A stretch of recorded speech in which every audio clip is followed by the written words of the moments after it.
Hey everyone, Christon Belden with Huff Realty. Thanks so much for taking the time to stop by my page and click on this video. I do hope that you'll stop by here often and like and share this page. I'm a real estate professional in the Northern Kentucky area, and I often encounter individuals who find the home buying and selling process to be quite cumbersome, and they just don't know where to start. So I like to be the person who can guide those individuals through this process and to make it as seamless as possible.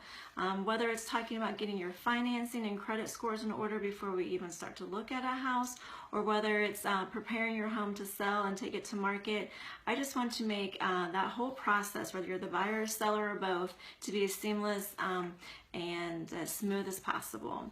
But I also like to talk about here things that I think are important to you besides the real estate market, things that may be happening in your community. Road expansion projects, building projects that are going on in your neighborhood, the school system. How is your school system ranking?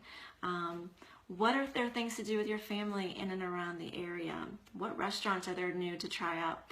And maybe provide a review on that restaurant. So I do hope that you'll stop by here often and also, again, like and share this page. But today I thought that we would talk about for sale by owner. And that may seem a little weird that a realtor wants to talk to you about a for sale by owner option, but I do, because I want you to be completely informed on how you could do this on your own if you choose to. Many of you know that the 2016 real estate market was one of the best markets that we've had in years, and you're thinking, it's time for us to jump in this market. It's 2017, and I keep hearing that there's more homes on the market, and I keep hearing that there's more buyers in the market than there are homes for sale. And so if the supply and demand is in my favor as a seller, then why not try to do this on my own? And I understand that line of thinking. Before I was a real estate professional, I tried to sell our home for sale by owner.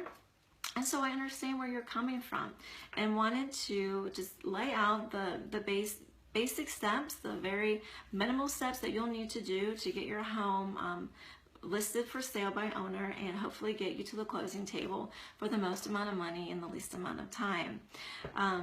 So let's just walk through those steps, and I'm also going to provide you here with a link to a PDF. It'll take you over to my website where you can download everything that we're going to be talking about here so you can print that off and refer to it later. Okay, so for sale by owner.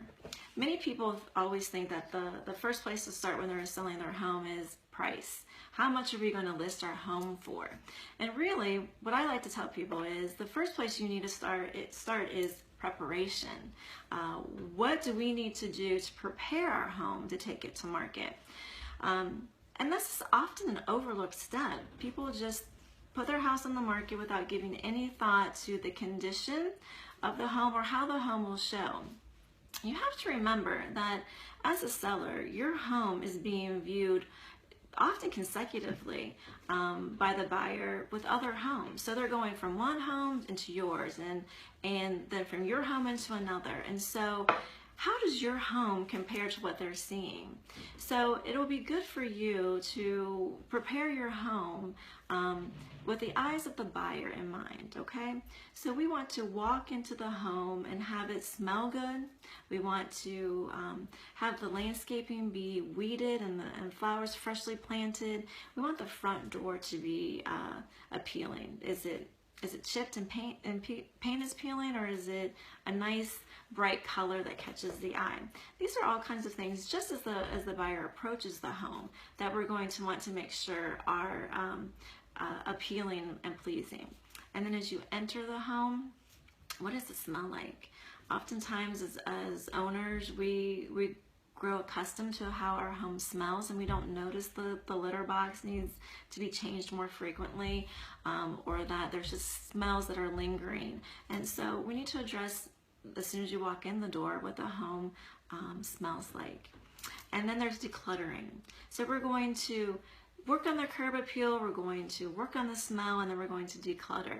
And this isn't simply moving your laundry off the dining room table and putting it into the closet somewhere, because those closet doors are going to be opened. So we need to completely declutter the home. Box up things that you no longer need and take them to either the Goodwill or a charity or donation site, or sell them in a garage sale. But box up those items and get them completely out of the home. If there's things that you're going to be needing moving later, then go ahead and rent a storage unit or maybe store them in a family's home while you're on the market. But we need to make sure that all storage areas, closets, cabinets, that everything is decluttered, as well as your countertops and bookshelves and things like that. So curb appeal and decluttering are two of the most important things. And then also clean. So you're going to clean, and then you're going to clean, and then you're going to clean again. You would be surprised how many homes that we walk into where it doesn't look like it's been dusted in weeks or months. And that doesn't really leave a good impression with the buyer, because that can lead the buyer to believe that you haven't taken care of things that they can't see. If you're not taking care of the things that they can, what are some of the hidden things that maybe you haven't addressed that they're going to have to address once they purchase the home? So curb appeal, declutter, clean, and then clean again, and then you'll be ready to enter the market. Okay, so now you need to know, you need to educate yourself on the market. One of the strategies that a realtor is going to spend a lot of time on when they market your home is pricing it right, because that is the key to getting the most amount of money in the least amount of time, is pricing it right. And that means that you're going to have to familiarize yourself with the market. You're going to need to look and see what homes are selling for in your area, and you're going to need to tour those homes. So go to open houses and view those homes that are for sale and see what they're listed at, and compare them with an objective eye, compare them to your own home, and come to some sort of listing price where you feel like your home is going to be competitively priced with those that are already on the market. Okay, so we're preparing and we're getting to know the market. Now it's time to enter the market. So what does that mean? Well, you have to let buyers know that your home's for sale. So that's going to mean getting directional signs. It's going to mean getting a sign for your yard, creating professional looking flyers that you can hand out at your open houses that you'll be holding, and getting your home in front of the buyer. So that means on the internet. And there's a couple of different sites that are well known that you can place your home for sale on the internet with.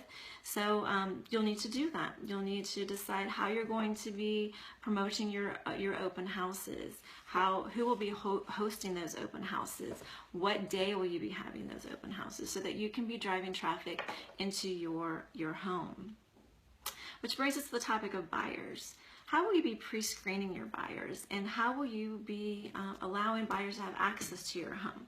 So once your home is on the market, as a buyer, I'm going to want to come and see it, obviously, before I purchase it. So how are you going to allow buyers access to your home? Will you be the one that's showing them the home? Will you have someone else who will be meeting them at the home to let them in and show them around and explain the features of the home?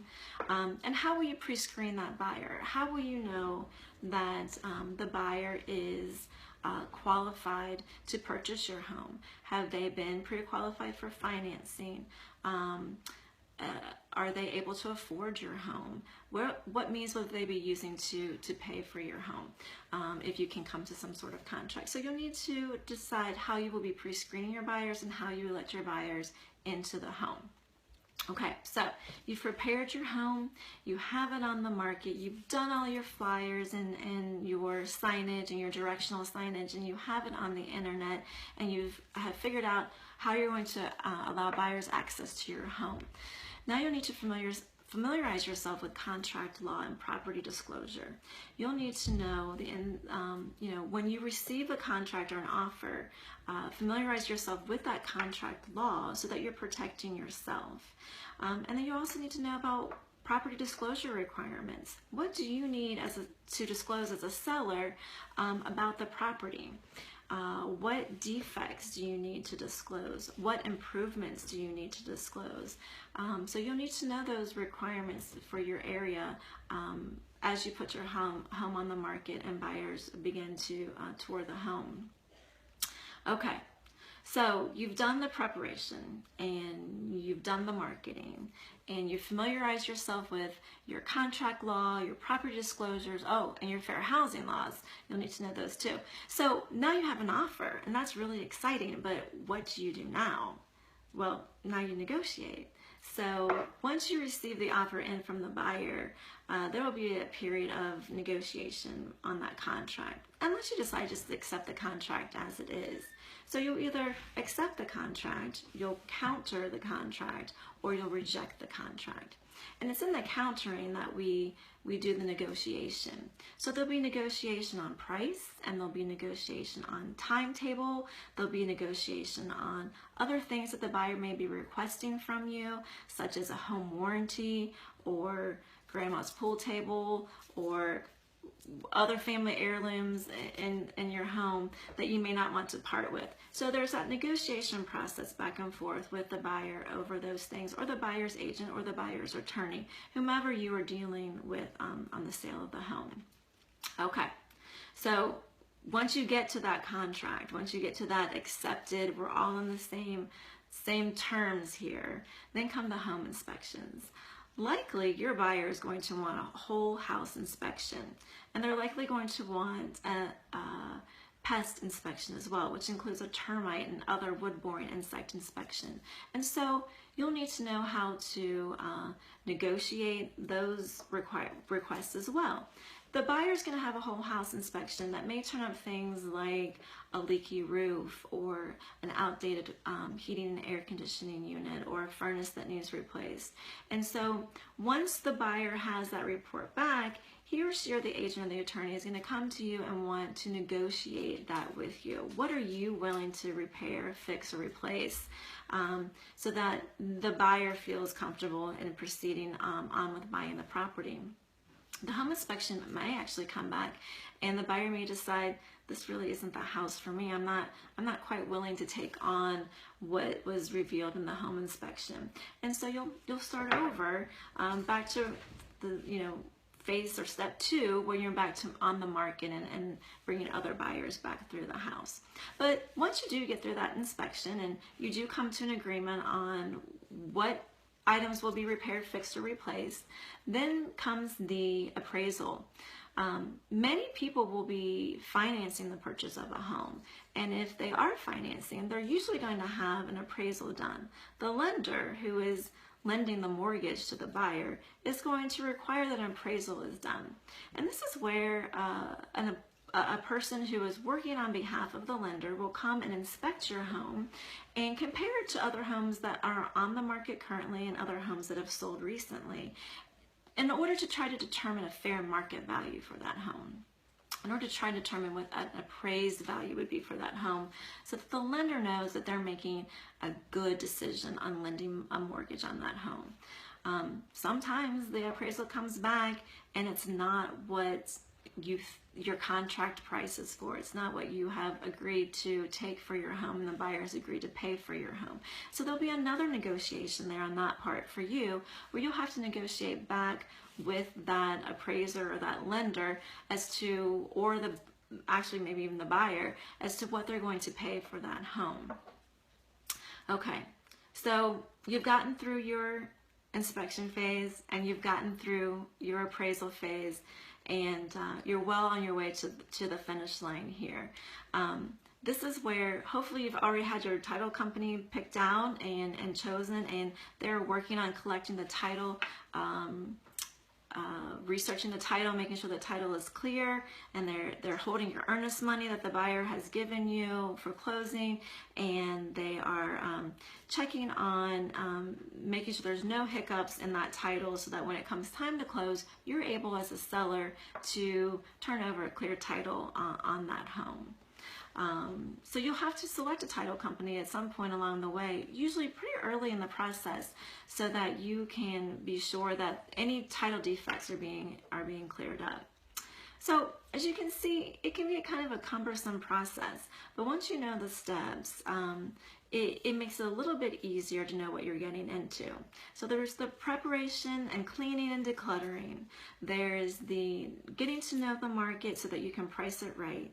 There is then putting your home on the market and all the marketing strategies that you need to put in place to get your home out in front of other buyers.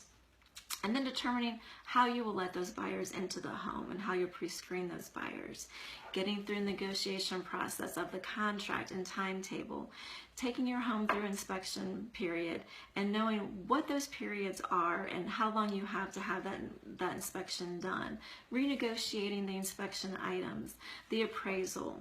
How do you handle the appraisal if it doesn't come back at the contract price? And then closing. Once you get through all of these steps, you're able to slide your keys across the table to the new buyers of your home, and you've successfully sold your home for sale by owner.